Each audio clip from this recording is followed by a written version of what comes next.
Hola! Estem a dins del mar, a sota de l'aigua. Avui farem l'audició de l'aquari de Camille Saint-Saëns. Tindrem un peixet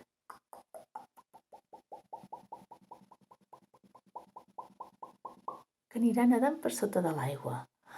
Però compte, perquè tenim un tauró que està amagat i que de vegades sortirà.